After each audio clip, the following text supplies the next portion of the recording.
नमस्कार मित्रांनो, काही काही लोक असतात त्यांना घडणाऱ्या गोष्टी अगोदरच कळतात. म्हणजे कधी ते प्रवासामध्ये असतात त्यांना कळतं की बाबा कुठेतरी ॲक्सिडेंट होऊ शकतो, नाहीतर गाडी अचानक बंद पडणार आहे. नाहीतर कधी कधी काय होतं की ते लोकांना स्वप्नामध्ये सुद्धा मार्गदर्शन भेटतं की बाबा त्यांचं उद्या कुठेतरी काम आहे, ते कामाला तू जा, अगर नको जाऊ, नाही तर कुठंतरी ते जाणार असतील आणि तिथं ते त्यांच्यासाठी जर चांगलं नसेल तर हे स्वप्नामध्येच त्यांना कळून जातं.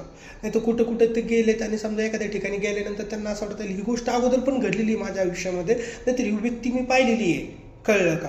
असं पास्ट लाईफ रिलेशन कोणासोबत तरी त्यांना अनुभवायला येतं.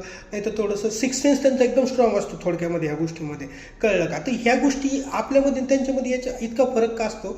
याचं मूळ कारण काय आहे माहिती आहे का? एक तर म्हणजे कसं आहे, त्यांच्या पत्रिकेमध्ये केतू हा ग्रह खूप चांगला असतो. नाही तर त्यांचं लग्न हे केतूच्या नक्षत्रातलं असतं, मुळेचं असतं.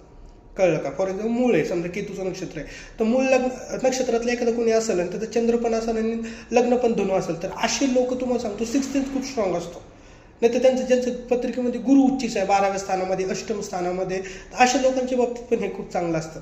नाही तर जे काही लोक देवाचे खूप मोठे भक्त असतात, देवीचे भक्त असतात, साधना करतात, ध्यान मार्ग करतात, त्यांचं सिक्स सेन्स चांगला असतो पहा.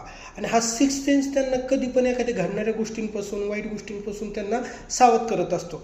त्या लोकांना कधी पण आहे ना, तुम्ही पाहिलं ना, त्यांचा ओरा एकदम स्ट्रॉंग असतो. म्हणजे ते कुठं गेले ना तर त्यांना कळतं की आली तर निगेटिव्ह एनर्जी आहे, नाही तर इथं काहीतरी थोडंसं चुकीच्या गोष्टी आहेत, त्यांचे व्हायब्रेशनच ते सांगून जातात.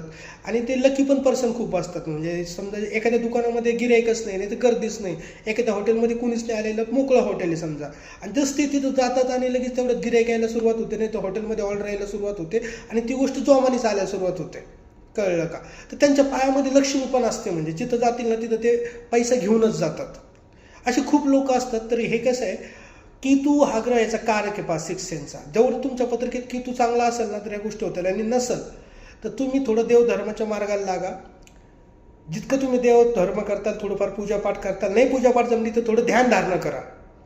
रोज सकाळी एक 10-15 मिनटं शांत बसा, तुमचा पण सिक्स सेन्स स्ट्रॉंग होऊन जाईल. स्वप्नामध्ये तुम्हाला पण काही काही गोष्टी कळतील आणि या गोष्टींचा तुमच्या आयुष्यामध्ये खूप सकारात्मक प्रमाणे तुम्हाला यूज करता येईल. काही अडचण आली तुम्हाला, तुमच्या पत्रिकेमध्ये केतूची काही स्थिती आहे, तुम्हाला पाहिजे असेल तर तुम्ही मला माझ्या नंबरवरती संपर्क करू शकता.